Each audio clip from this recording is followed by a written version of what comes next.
Hi students, ఈరోజు motivational వీడియోలో మనము మోటివేషనల్ వీడియో చేసి కూడా చాలా రోజులు అయిపోయింది. సో కాంపిటేటివ్ ఎగ్జామ్ పరంగా యూజ్ అయ్యేటటువంటి మోటివేషనల్ వీడియో ఏదైనా చేద్దాం అనుకున్నాను. సో చాలామంది అడుగుతున్నారు కూడా, సార్ మోటివేషనల్ వీడియో వచ్చి చాలా రోజులు అయిపోయింది సార్ అని. సో ఇప్పుడు మీరున్న పరిస్థితికి తగ్గట్టుగా ఒక మోటివేషనల్ వీడియో చేద్దాం అనుకుంటున్నాను. సో బేసిక్గా ఫస్ట్ థింగ్, ఎప్పుడైనా సరే మనకు ఒక చిన్న ఎగ్జాంపుల్ చెప్తాను. ఇప్పుడు మన ఇంట్లో మీకు చాలా బట్టలు ఉన్నాయనుకోండి, ఓకే, ఏదైనా సరే ఎనీ ఐటమ్. సో చాలా బట్టలు ఉన్నాయనుకోండి, అప్పుడు మీకు బట్టలు అనేవి ఆర్గనైజ్డ్గా పెట్టుకుంటే మీకు కావాల్సిన బట్టలు ఫాస్ట్గా వస్తాయా, లేదంటే ఇట్లా మెస్సీగా పెట్టుకుంటే ఫాస్ట్గా దొరుకుతాయా? ఆన్సర్ చెప్పండి చూద్దాం. బట్టల్ని మొత్తం ఇట్లా కుప్పబెట్టి లోపల పెడితే మనకు కావాల్సినప్పుడు తిరిగి రావాలంటే ఫాస్ట్గా వస్తాయా, లేకపోతే నీట్గా ఆర్గనైజ్ చేసుకుంటే వస్తాయా? Yes are no? సో మీకు ఏదో ఒక ఆన్సర్ అయితే చెప్పుంటారు కదా. సో ఇప్పుడు నాకు తెలిసిన ఆన్సర్ చెప్తాను. ఓకే, ఎప్పుడైనా సరే మనకు నెంబర్ ఆఫ్ క్లోత్స్ తక్కువగా ఉంటాయి, యాక్చువల్గా మెస్సీగా ఉన్నది ఫాస్ట్గా వస్తుంది. ఎందుకంటే ఇందులో మనకు కేటగరైజేషన్ చేసే టైం వేస్ట్ తప్ప, నెంబర్ ఆఫ్ క్లోత్స్ తక్కువ ఉంటే అక్కడిక్కడ మొత్తం ఒకేసారి కనపడుతూ ఉంటాయి, ఏది కావాలంటే ఇది ఈజీగా తీసేసుకుంటాం. కానీ ఇది నెంబర్ ఆఫ్ క్లోత్స్ ఎక్కువ అయ్యే కొద్దీ, ఇలా ఎక్కువ అయ్యే కొద్దీ మనకు కావాల్సింది మనకు దొరకదు, చాలా కష్టం దొరకడం.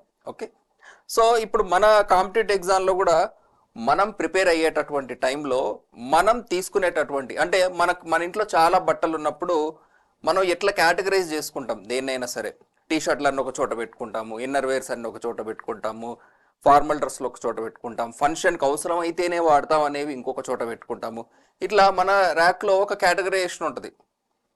ఈ అమ్మాయిలైన చీరలు, అందులో కూడా కాస్ట్లీ చీరలు, ఫంక్షన్కి పోయేవి, డ్రెస్సులు, డైలీ వేర్లు, రకరకాల కేటగరైజేషన్ పెట్టుకుంటారు. సో దట్ మీకు ఏది కావాలన్నా ఫాస్ట్గా, మనకు ఏదైనా ఒకటి ఫ్యూచర్లో తిరిగి ఫాస్ట్గా తీసుకోవాలంటే ఇప్పుడు మనం కష్టపడి ఆర్గనైజ్డ్గా చేయాలి. ఇప్పుడు మనం కష్టపడకుండా, అంటే ఇక్కడ చాలామందికి రెండు విషయాల అర్థం కాని విషయం చెప్తాను. టూ మచ్ ఆఫ్ ఈ కేటగరైజేషన్ మీద అబ్సెషన్ కూడా మరీ అంత మంచిదేం కాదు. ప్రతిదీ అంత వెల్ ఆర్గనైజ్డ్గా ఉండాలనేది ఏం లేదు. కానీ but when the data is more, అంటే ఒక విషయము, అంటే ఇప్పుడు సింపుల్ మా ఇంట్లోనే ఒక ఎగ్జాంపుల్ చెప్తాను. అశ్వినికి ప్రతిదీ ఫస్ట్ గూట్లోకి వెళ్ళిపోవడం ఇంపార్టెంట్, అది తర్వాత తీసుకోగలమా లేదా అనేది ఇంపార్టెంట్ కాదు. నాకు ఫస్ట్ బయట కనపడకూడదు, అది గూట్లోకి వెళ్ళిపోవాలి.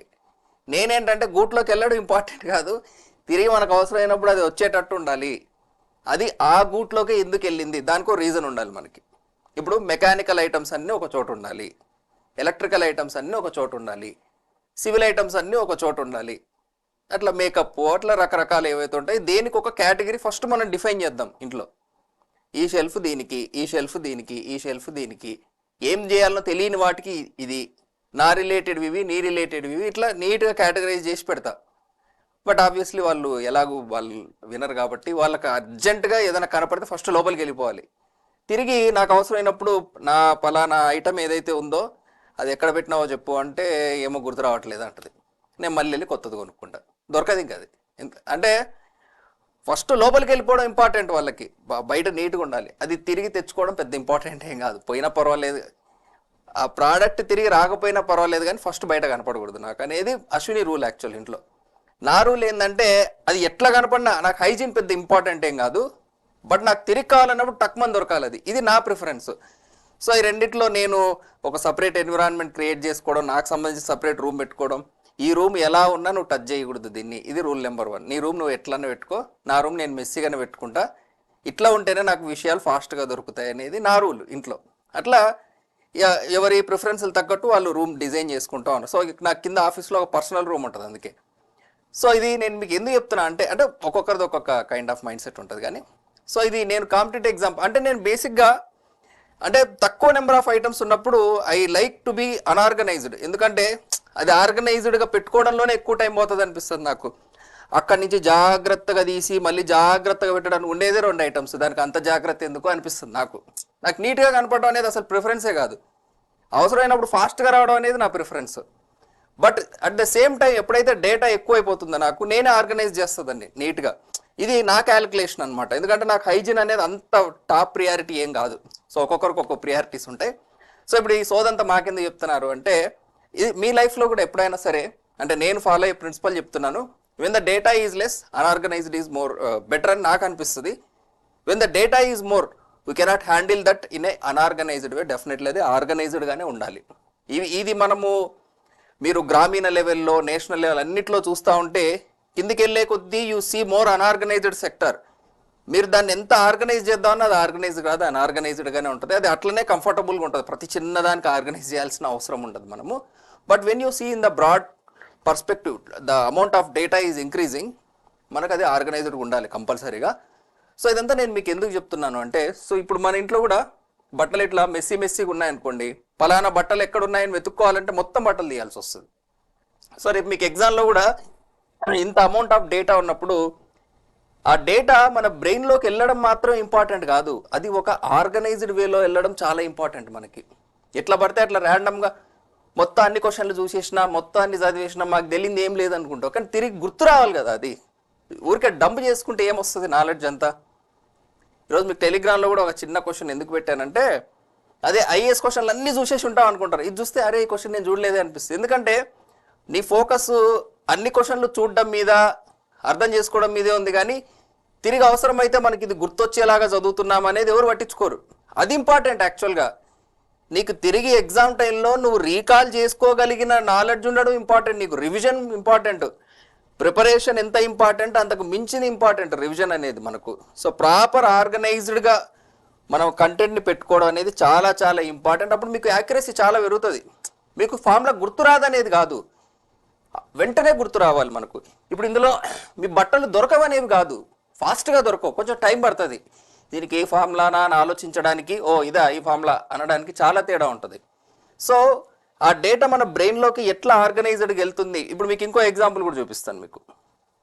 ఇప్పుడు మీరు ఫార్మాలోకి వెళ్ళి ఉంటారు, చాలా ఫార్మాస్లో చిన్న చిన్న మెడికల్ షాప్స్లో you don't see any organised structure. చిన్న చిన్న మెడికల్ షాప్స్లో తక్కువ మందులు ఉంటాయి. సో వాళ్ళకి ఏది ఎక్కడ ఉంటుందో తెలిసిపోతుంది కాబట్టి ఆటోమేటిక్గా చూడగానే వాళ్ళు పారాసెటమాల్ B47 బ్లాక్ ఇట్లేం రాసుకోరు. వాళ్ళు డైరెక్ట్గా నువ్వు అడుగుతానే తెచ్చిచ్చేస్తారు. ఎందుకంటే వాళ్ళకి అంత తక్కువ మెడిసిన్ ఆర్గనైజ్ చేయడమే ఎక్కువ టైం వేసిన నన్ను అడిగితే. కానీ మీరు పెద్ద పెద్ద ఫార్మాల్లోకి వెళ్ళండి, ఎక్కువ amount of data when they are handling, వాళ్ళ సిస్టంలో కొడతారు ఈ మెడిసిన్ ఎక్కడ ఉందని, వాళ్ళకి ర్యాక్ నెంబర్ వస్తుంది, ఏ మెడిసిన్ ఏ ర్యాక్లో ఉందని, డైరెక్ట్ వెళ్ళి ఆ ర్యాక్లో తెచ్చి ఇచ్చేస్తారు. So to handle more amount of data it has to be organised. మన బ్రెయిన్లో కూడా మన కంటెంట్ అనేది ఎంత ఆర్గనైజ్డ్గా వెళ్తుంది అనే దాన్ని బట్టి తిరిగి మనకు ఈజీగా వచ్చేస్తుంది అనమాట. సో దట్ మనకు ఏదైనా మర్చిపోయినా, ఇప్పుడు వాళ్ళకి ఏదైనా ఒక మెడిసిన్ అయిపోయింది ఎట్లా తెలుస్తుంది, అది ఆర్గనైజ్డ్గా ఉంటే ఇందులో ఇన్ని ఉన్నాయి, ఇన్ని సేల్ చేసినాము అంటే ఇది అవుట్ ఆఫ్ స్టాక్ అనేది ఆటోమేటిక్గా సాఫ్ట్వేర్లో తెలిసిపోతుంది, వాళ్ళు అది ఆర్డర్ చేసుకుంటారు. సో సిమిలర్గా మీరు కూడా ఒక స్ట్రక్చర్ అనేది పెట్టుకుంటే మీరు ఏది మర్చిపోయినా, ఏది తిరిగి చదవాలనుకున్నా, ఎక్కడ ఏది ఏం చేయాలన్నా, ఒక కొత్త కాన్సెప్ట్ వచ్చినా అది ఎక్కడికి వెళ్ళాలి మన మైండ్లో ఉన్నటువంటి ర్యాక్లో అనేది మనకు ఒక క్లారిటీ ఉంటుంది. ఎప్పుడు మీరు ఓవరాల్ డేటా అంతా డంప్ చేస్తే మీకున్నటువంటి ఫార్ములా ఎతకడానికి మీ బ్రెయిన్కి చాలా టైం పడుతుంది. అట్లా కాకుండా మీ బ్రెయిన్లో ఉన్నటువంటి డేటా వెరీ వెల్ ఆర్గనైజ్డ్గా ఉంది, పలానా ఫార్ములా పలానా డెఫినేషను ఈ బ్లాక్లో ఉంది, ఇక్కడ నేను ఏదో తప్పుగా గుర్తుపెట్టుకున్నా, ఇక్కడ కరెక్షన్ చేస్తే అయిపోతుంది.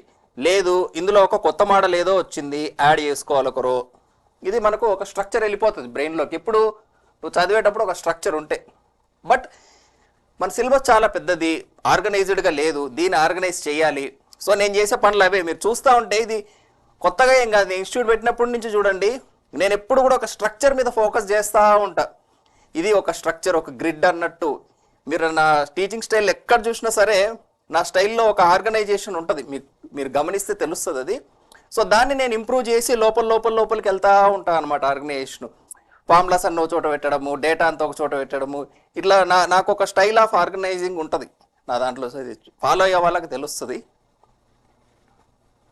ఇంకో ఎగ్జాంపుల్, ఇప్పుడు ఇన్స్టామార్ట్, జెప్టో, బ్లింకిట్ వీళ్ళు అమ్మేటట్టు ఎన్ని సామాన్లు అమ్ముతున్నారు చూడండి. అసలు ఒకసారి మన ఇన్స్టామార్ట్ కానీ జెప్టో కానీ ఓపెన్ చేస్తే అసలు వాళ్ళు అమ్మంది ఏముంది, అసలు ల్యాప్టాప్లు, సెల్ ఫోన్లు కూడా అమ్మేస్తున్నారు ఈ మధ్య. మెడిసిన్లు కూడా అమ్ముతున్నారు. జెప్టో వాళ్ళు అయితే మెడిసిన్లు కూడా స్టార్ట్ చేసిరు ఆల్రెడీ. ఈ జెప్టో వాళ్ళకి ఇంకా నాల్సి జెప్టో కెఫే కూడా ఉన్నట్టుంది. సో అసలు ఎన్ని ఐటమ్స్ అని అమ్ముతున్నారు. గోల్డ్ అమ్ముతున్నారు, ఇంకా గోల్డ్ కూడా అమ్ముతున్నారు ఈ మధ్య, గోల్డ్ కాయిన్లు కూడా అమ్ముతున్నారు. సో ఇంత అమౌంట్ ఆఫ్ డేటా ఉంది, మనకు 10 నిమిషాలు డెలివర్ చేయాలంటే అసలైన ఛాలెంజ్ ఇన్ని ఐటమ్స్లో నువ్వు ఆర్డర్ చేసిన ఐటమ్ ఏంటో వాడు తీయడం పెద్ద పని కదా. అంటే ఫస్ట్ వెళ్ళాల్సినటువంటి ఐటమ్ ప్రతిదానికి ఒక ట్యాగ్ ఇవ్వడము, ఒక పేరు ఇవ్వడము, దాన్ని ఎక్కడికి వెళ్ళాలి అక్కడికి వెళ్ళాడు, సో దట్ వీడు అక్కడికి వెళ్ళేలోపు వాడు ప్యాక్ చేసి పెట్టేసి ఉంటాడు. అది ఎక్కడ పాసిబుల్ అవుతుంది? ఎందుకు ఈ కేటగరైజేషన్ అనేది అవసరం అవుతుంది? ఇంత హ్యూజ్ అమౌంట్ ఆఫ్ పాపులేషన్ని, ఇంత హ్యూజ్ అమౌంట్ ఆఫ్ ప్రోడక్ట్స్ని హ్యాండిల్ చేయాలంటే అది కేటగరైజ్ చేయడం అనేది చాలా ఇంపార్టెంట్ మనకి. ఓకే, సో ఇలా మన లైఫ్లో కూడా ఇప్పుడు కాంపిటేటివ్ ఎగ్జామ్కి మనం 4 సంవత్సరాలు చదువుకున్నటువంటి బీటెక్ సిలబస్ అంతా నీట్గా కేటగరైజ్డ్ డేటాగా ఉంటేనే అది నీట్గా వెళ్తుంది. సో ఈ కేటగరైజేషన్ అనేది నేను ఎప్పుడు ఫాలో అవుతూ ఉన్నా కానీ మీకు ఎప్పుడు ఒక బ్లాక్ ఫార్మాట్లో ఇవ్వలేదు నేను, బట్ నా సబ్ కాన్షియస్లో ఉంటుంది అది. సో ఈ రీసెంట్ లైవ్ కూడా నేను పెట్టినటువంటి ముఖ్య కారణం ఏంటంటే మీ మైండ్లో ఆ గ్రిడ్ లాక్ చేయాలి. ఎట్లా ఒకట్లా ఈ గ్రిడ్ నేను లాక్ చేస్తే తర్వాత మీరు అప్డేట్స్ కానీ ఏం చేసుకున్నా ఆ గ్రిడ్ లోపల చేసుకుంటా ఉండొచ్చు కదా అనేది నా బేసిక్ ఫండా. అది చేయడం చాలా కష్టం, ఎందుకంటే మన సబ్జెక్ట్ అంత ఆర్గనైజ్డ్ ఉండదు. చాలా ఇఫ్ కండిషన్లు వస్తాయి, ఒక్కొక్క చోట డేటాను ఒక్కొక్కలాగా డీల్ చేయాల్సి వస్తుంది. సో వాటిని ఆర్గనైజ్ చేయడం ఎలా అనేది చాలా కష్టపడతా ఉంటాను నేను. ఏదో ఒక ఎగ్జామ్షన్ వస్తానే ఉంటుంది, బట్ ఎట్లా ఒకటి ఇరికిస్తుందని. సో అట్లా సో ఇప్పుడు ఫార్మా వాళ్ళు కూడా అన్ని ఆర్గనైజ్ చేసుకున్న ఏదో ఒక ఎగ్జామ్షన్ వస్తూ ఉంటుంది వాళ్ళకు, అవన్నీ పక్కన పెట్టుకోవడము అట్లా ఏదో ఒకటి చేస్తూ ఉంటారు. అట్లా కూడా నేను ఏదో ఒకటి చేస్తూ ఉంటా. ఓవరాల్ ఇది నేను చెప్పాలనుకుంది. ఇది కేవలం మన కాంపిటేటివ్ ఎగ్జామ్ పరంగానే కాకుండా మీకు లైఫ్లో కూడా గుర్తుపెట్టుకోవాల్సిన విషయం ఏంటంటే, సో తక్కువ డేటా ఉన్నప్పుడు ఆర్గనైజ్డ్ ఉండాల్సిన అవసరం అయితే లేదు, బట్ అది మీ ప్రిఫరెన్స్. కొంతమందికి నీట్గా ఉండాలని ఉంటుంది, అది వాళ్ళ ఇష్టం. బట్ ఎక్కువ డేటా ఉన్నప్పుడు నీకు ఆప్షన్ లేదు, it has to be organised, వేరే మార్గమే లేదు మనకి. ఇది నేను చెప్పాలనుకుంటుంది. I hope this video is helpful to you. Thanks for watching.